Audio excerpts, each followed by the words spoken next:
only just woken up. I've been out all day Saturday because it was my anniversary on Saturday, which is exciting.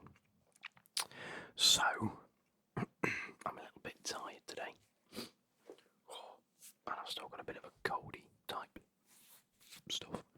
So, this is going to be a ramble video of me just talking through a little bit of what I've found out over the past week. Well, over the past 2 years, really. Now, if you guys can remember, or those that were here, I was doing like regular Sunday League update videos when I was playing football, and I pretty much stopped playing football. That was an absolute nightmare. It was an absolute farce. But one of the reasons I stopped was because my hips were pretty rough after every weekend. I just put it down to, not stretching properly, or just, not being as fit as I used to be, which is still true. It's still part of the issue. It's not just that I was a bit of a putty on. It was because I was unfit. But during one of my warm-ups, Adam, who, again, if you guys know Adam, he's the one that edited the football videos. He had been in them football videos, and he played with me at my last Sunday League team. We were stretching one day, like the open the gate, close the gate sort of thing. Go away notification. And he basically, I was opening the gate with my left leg, bringing your leg up and opening it to stretch out your groin. And he basically said, "Come on, Luke, do it properly." And I went, "I'm doing it properly, you dickhead." And he went, "No, you're not. Have a look." And I noticed that as I was doing it, I was twisting my body and not my hip, if that makes sense. Like, I didn't really realise in my head, or consciously, I didn't realise that's what was happening. Follow me? And so, I then tried to do it. I'll show you. In fact, I'll show you, look. So, when you go up like that and go out, you're meant to, rotate all the way, but my body goes with it. And I can't way up. I actually can't get further than that.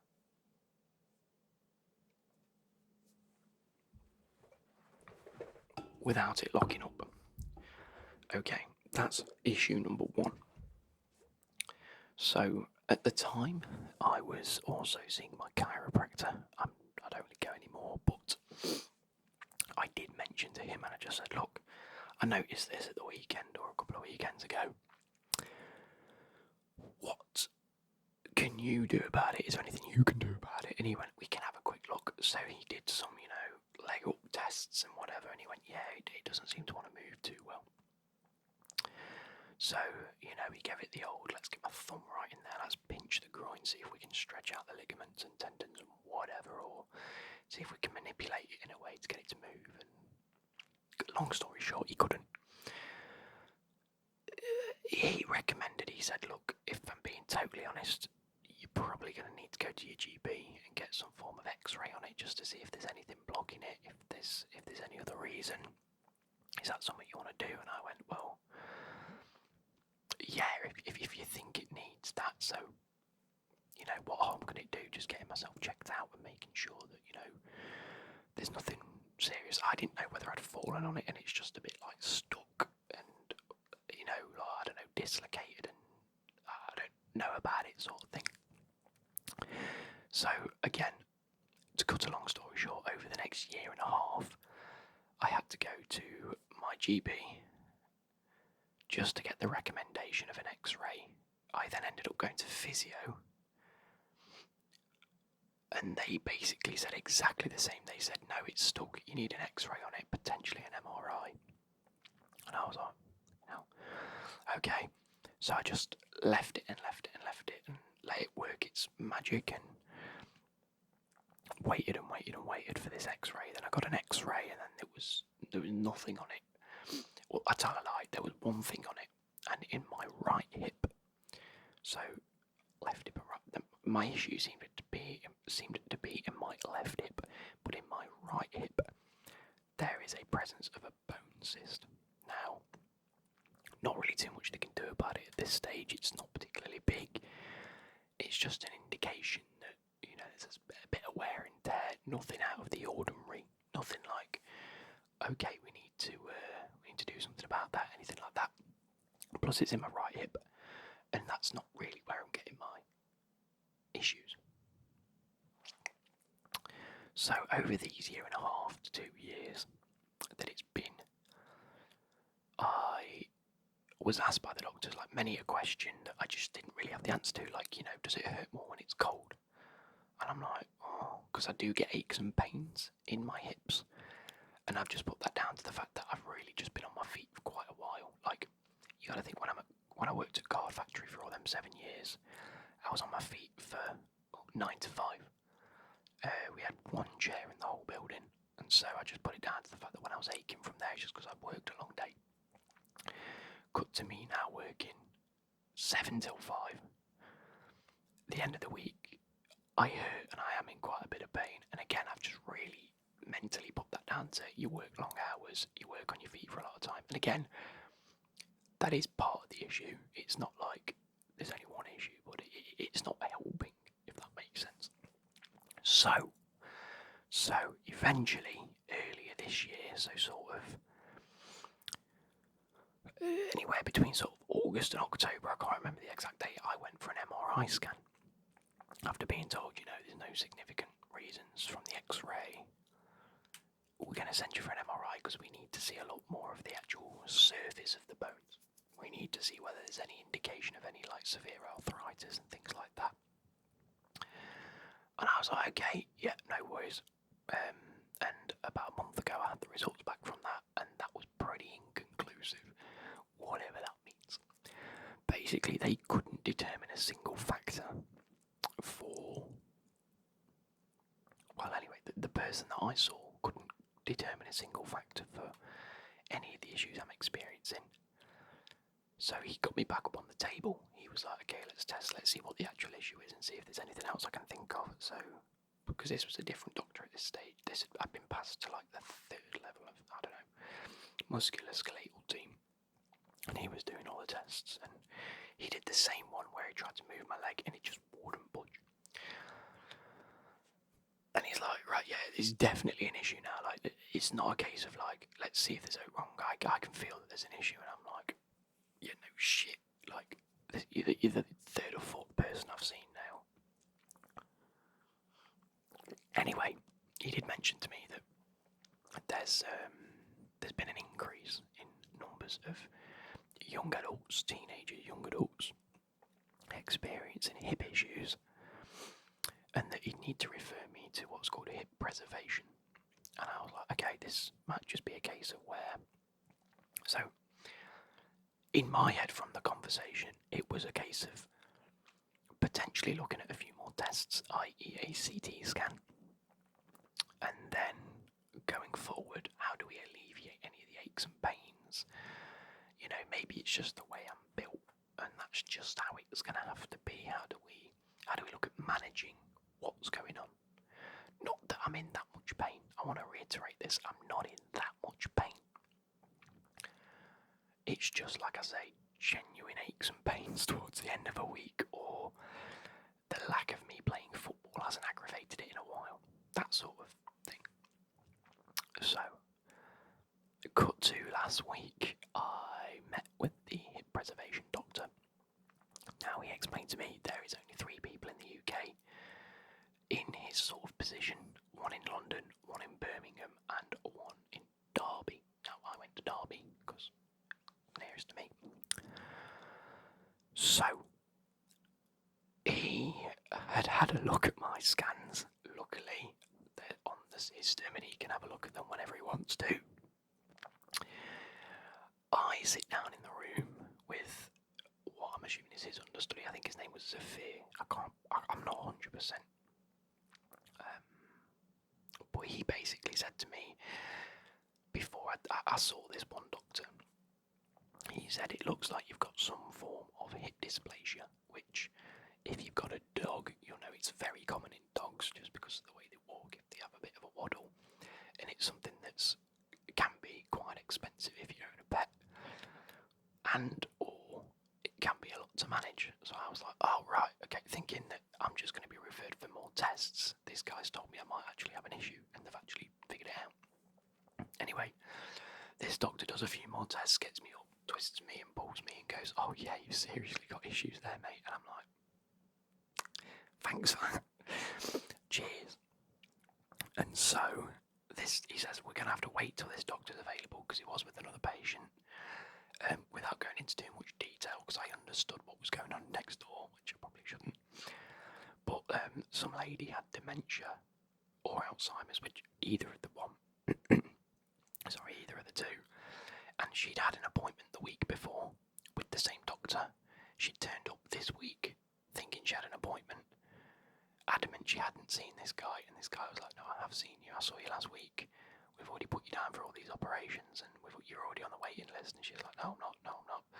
So it was a bit of an argument between them lot, and he had to then go away and prove that she was on a waiting list already, and then he ended up just apologising and pretending that he hadn't seen her, sort of thing. So, anyway, that was delaying it a little bit, but he came in eventually and said, look, what this doctor has said to you is correct. You do have hip dysplasia. That's the sort of diagnosis I'm going to give you.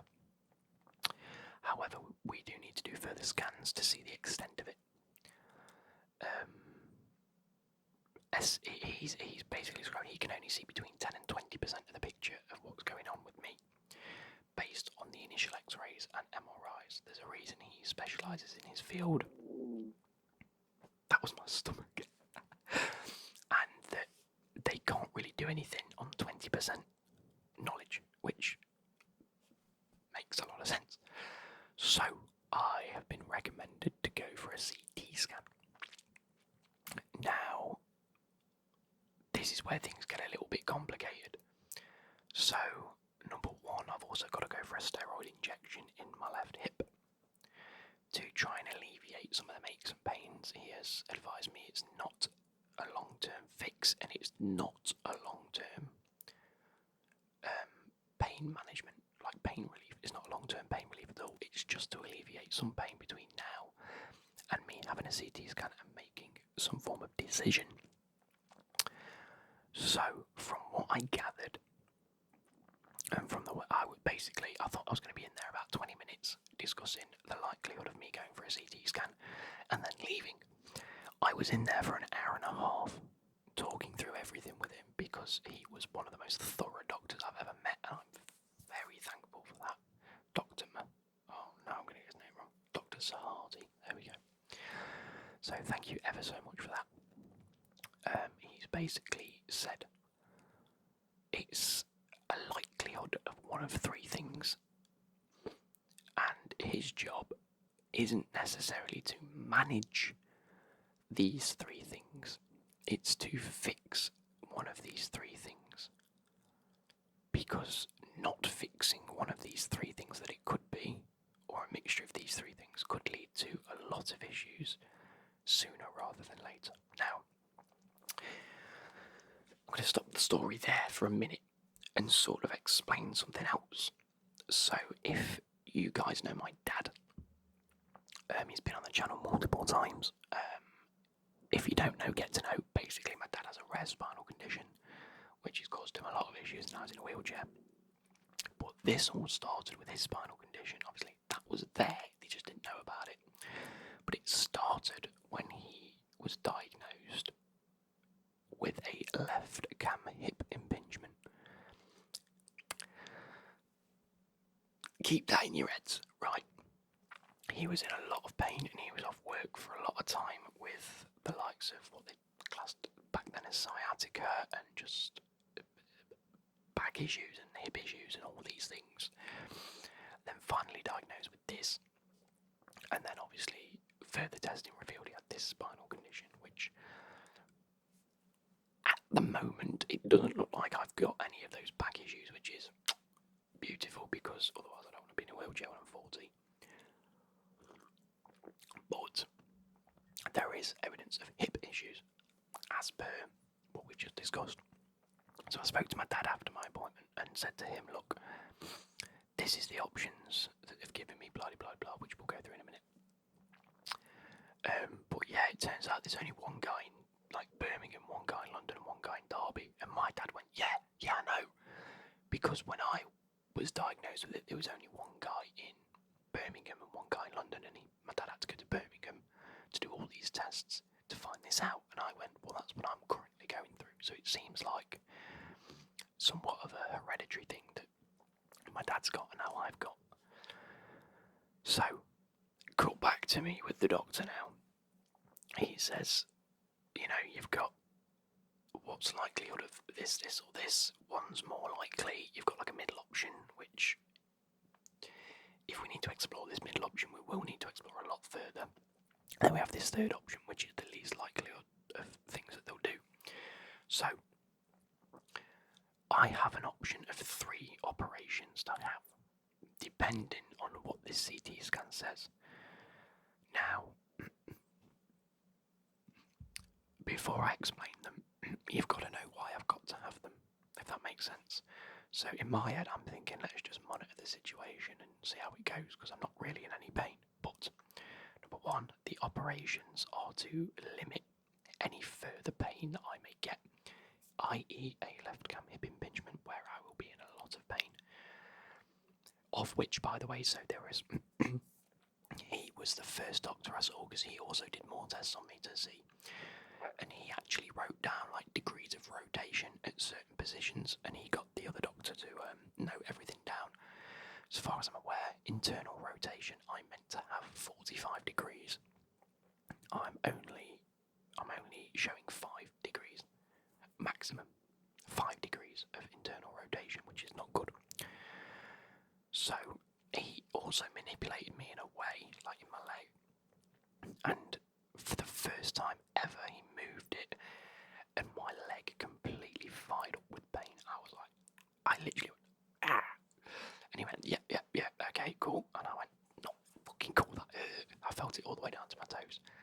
He explained to me that if they don't do anything, that is the likelihood, like that is likely to be the pain that I'm in. Not permanently, but it will get to a point where I'm in permanent pain, like my dad. And that's the reason I need an operation, is to stop it getting to that point. If that makes sense, that's his job, is hip preservation, is to stop these issues occurring. On top of that, it is more likely that I'm going to need a hip replacement at some point. Like, if I leave it 10 to 15 years earlier than I should have one, albeit if I have one of these operations, I'm still going to need one. It's just going to be 10 to 15 years later than if I was to leave it, which is mental, because I'm 26, and he said that literally he wants to see me if I decide not to do one of these operations, and I go no. He wants to see me within 6 months to rediscuss it, because the options might be gone.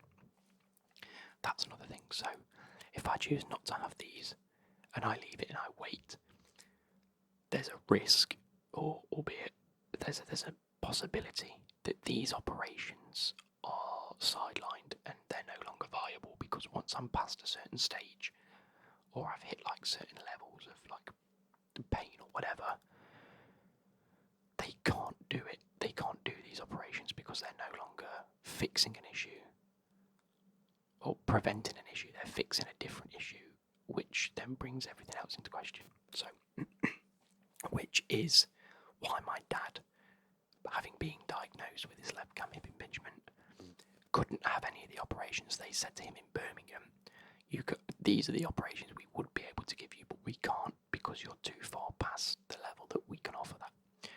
And now it's a case of managing it, and then obviously now he's got all of his other issues. It's just another thing. Whereas at the minute, I have these options to fix and prevent anything further. So that's a bit mental. I have the choice of 3 operations now. Here we go. It's all dependent on the CT scan, and it's the way he described it is these 3 things aren't mutually exclusive. It's not like I will have 1, 2 or 3. It might be a case of actually 2 two things that need doing. It might be a case of actually it's not as bad as we initially thought, which I'm really hoping will be, but I doubt it because he's quite concerned. Anyway, number one is my MRI and X-ray results. I will explain to you as we talk about the options. Option 1, my hip wall is presenting that it's a little bit more oblong and narrow. So imagine a scale like this. You want to be the middle line, bang on perfect. My hip is presenting in the narrow area, which in and of itself isn't the worst thing in the world. There's not that much disparity between that and the centre line. My hip socket is presenting in the wide area. So again, if it was just that, wouldn't be that much of an issue. But because one's presenting here and one's presenting here, there's actually a big gap between how my hips are working. Does that make sense? There's actually not just a little issue here, little issue here. Once you've actually put them together, it's like quite a significant issue. So, to fix a narrow ball socket, they would reshape it and shave off bits of my hip ball joint to make it more circular in order to fit my hip socket. That is option 1. That is what he's described as the most likely to happen. And that requires a significant period of work, a little bit of physio, this, that, the other, similar to what I had done with my foot, where they have to shave a bone off. This is shaving a bit of my hip off. It's going to be painful, I can already guarantee that, but it makes it a lot more, makes it fit the hip a bit better. Now, that might not actually be viable because I've got quite, instead of a nice secure fit, he described it as like a wider hip. So there's a little bit of, what did he say? Not insecurity. Yeah, there's a little unstable. It's not quite a stable fit. It's a little bit unstable. So what might be happening is my hip might be like, instead of just rotating as it needs to with a nice proper hip, with it being a bit wider, it sort of moves and deteriorates part of my hip. Now, to fix that, to fix this and make it more round might create even bigger spaces, which makes it more unstable, which they don't want. But again, this is all dependent on my CT results and how they come back once I've had it. So to fix the hip, the actual socket, that's option 3. So that's the least likely option and the most invasive and the most detrimental to my health per se. And that requires them to break my hip and restructure it, which is fucking bonkers in my brain. Again, I'm not in a lot of pain, but this needs to happen, may need to happen. So I've got restructure my hip ball joint, restructure the socket, option 1 and option 3. In the middle of that is an option 2, of which he isn't particularly happy with, like I say, the actual rotation of my hip. It might not be that the ball socket and the hip issue, once they've had a CT, they can get a clearer picture and see whether that needs fixing or what the best option is. Option 2 is something a little bit different, of which, like I said, he's not happy with the actual rotation of my femur in relation to my hip. Yeah.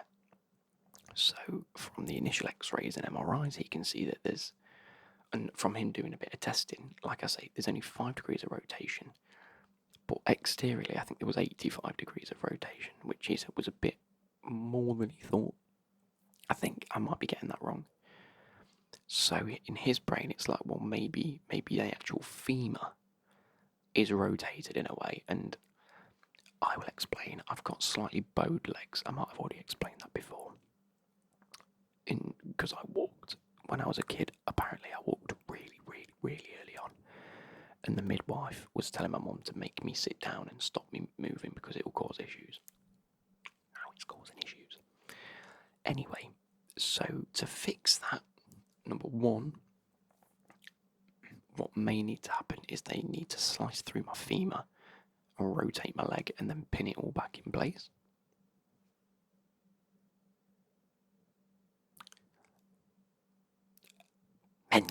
Mental. mental. But that might also need further investigations in terms of looking further down my leg to make sure that everything then matches up. Because the last thing they want to do is rotate my femur and then my foot be like that. Because everything else goes with it, do you know what I mean? So he's going to bring my case to his commission of people. He sits on a board of people every so often, and discuss with. There's him, the two other doctors, one from London, one from Birmingham. There's them three, and plenty of other top surgeons and doctors and people in their respective field. He said he wants to take my case specifically to them if I give them permission. I said, yep, of course. Because what might happen is them leg doctors might want to have a look at, further down my leg. They might want to do more scans before we agree on doing anything at all. It might be a case of I get my CT results when it's done and my full 3D reconstruction, which is mental. And he goes, okay, yeah, one issue, boom, done, happy days, off you go. Cool, we don't really need to go any further. It might be a case of actually there's quite a few little individual issues here that if I fix one, it might affect the other. Like I said with the socket, if I fix that one, it might make this more unstable. So actually we need to think about different options or whatever. So that's the whole point of that. But that is basically the news I've got so far. I am waiting on a CT scan and a full 3D reconstruction of both hips and both femurs and knees. He wants to do my knees as well. Because, like he says, with the rotational side of things, if my knee is presenting with a rotational issue, that's screaming that there's further issues to be looked at before they do anything. Which I've got a suspicion that's actually going to be one of the things, because I've always thought my knee's pointing the wrong way. Which sounds mad, but they point a lot more inwards than I thought they should. Again, we'll get to it. We'll see what's happening. And we'll go from there. But I've informed work, because obviously they need to know everything that's going on. And I've had some sit-down meetings with them and discussed a few things. But I thought I'd update you guys just in case in the nearby future I say that I'm going for an operation and you're all like, what? But from going for a follow-up, which I thought was just going to recommend me for a CT scan, off you go, we'll see what happens when you get back. I've now got an official diagnosis and the likelihood of an operation is prevalent, so I hope you guys have enjoyed. I hope you guys have sort of followed that, because I struggled in my head. I'm just going through all